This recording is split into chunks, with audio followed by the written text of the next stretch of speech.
Hello students, आज हम देखेंगे स्टैटिक मेंबर फंक्शन। उसमें हम देखेंगे explanation means characteristics of static member function, syntax, example and practical demonstration. So first characteristics of static member function. Static member variables are accessible inside the static function.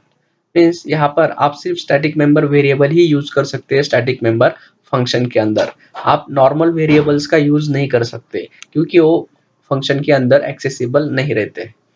तो static variables क्या होता है, ये अगर आपको देखना होगा तो मेरा प्रीवियस वीडियो आप देख सकते हैं जो स्टैटिक वेरिएबल्स पे है। Next point, static keyword is used before declaration of function. Means यहाँ पर आप जब भी फंक्शन डिक्लेयर करते हैं उसके पहले आपको स्टैटिक कीवर्ड लिखना जरूरी होता है। For calling the static function instead of the object and dot operator, it requires class name and scope resolution operator. Means जैसे कि नॉर्मल फंक्शन को हम कॉल करने के लिए ऑब्जेक्ट का यूज करते हैं, ऑब्जेक्ट एंड डॉट ऑपरेटर का यूज करते हैं, लेकिन यहाँ पर आपको क्लास नेम यूज करना है। ऑब्जेक्ट की जगह पे क्लास नेम रहेगा और डॉट ऑपरेटर की जगह पे आपको स्कोप रिजोल्यूशन का यूज करना है and then function name. Syntax for static member function. Function declare करने का सिंटैक्स जो भी है, इसमें सिर्फ आपको फंक्शन के आगे स्टैटिक कीवर्ड लगाना है। बाकी का पूरा आपका फंक्शन का जो भी सिंटैक्स है वो एज इट इज आपको फॉलो करना है। जैसे कि return type of function, function name, अगर कोई आर्गुमेंट्स होंगी तो पैरामीटर में आप दे सकते हैं। और दूसरा सिंटैक्स वो है फंक्शन कॉल करने के लिए, जैसे कि यहाँ पर class name, scope resolution, function name. Class name से आपको कॉल करना है, ऑब्जेक्ट की जरूरत नहीं है यहाँ पर। सो एग्जाम्पल देखते हैं।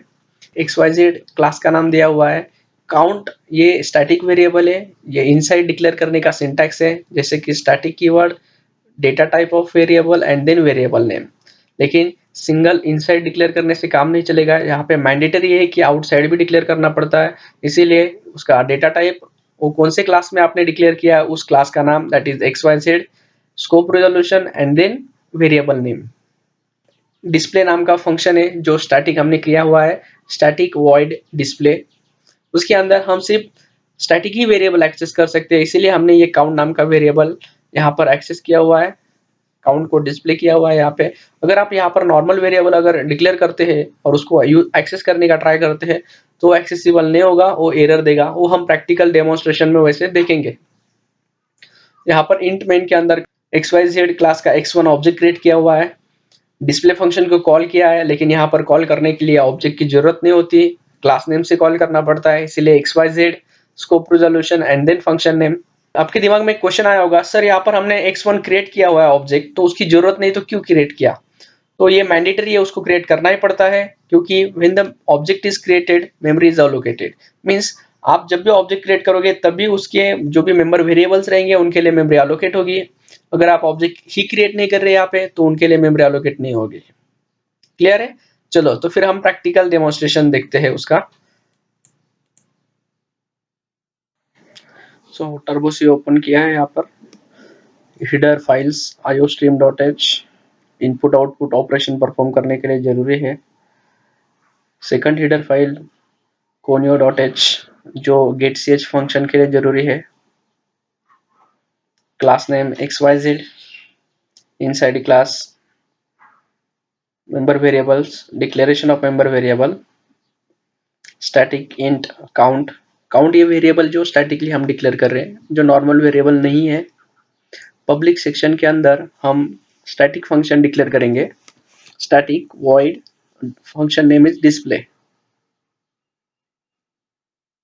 इस फंक्शन के अंदर हम सिंपली काउंट जो भी वेरिएबल है स्टैटिक उसको एक्सेस करेंगे, उसकी वैल्यू हम यहाँ पर डिस्प्ले करने वाले हैं।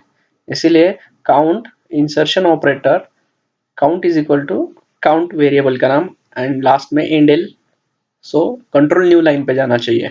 उसके लिए आउटसाइड डिक्लेरेशन भी जरूरी है, इसीलिए इंटीजर, क्लास का name XYZ, scope resolution and then variable name. Int main function के अंदर क्लास का ऑब्जेक्ट क्रिएट करना जरूरी होता है। ऑब्जेक्ट क्रिएट करोगे तभी आपके वेरिएबल्स के लिए मेमोरी एलोकेट होगी। क्लियर स्क्रीन CLR SCR ये फंक्शन स्क्रीन क्लियर करने के लिए है। XYZ क्लास का नाम, scope resolution and then function name. Using class name हम फंक्शन को कॉल करने वाले हैं। Return get ch and return 0 and then हम प्रोग्राम को कंपाइल करके देखेंगे। बिफोर दैट प्रोग्राम को .c++ से सेव करना पड़ेगा।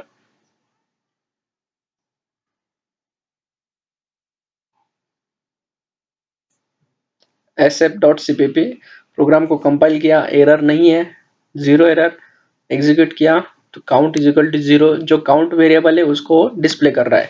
काउंट ये स्टैटिक वेरिएबल है, इसीलिए इनिशियलाइज टू 0 रहता है तो 0 वैल्यू दिख रही है।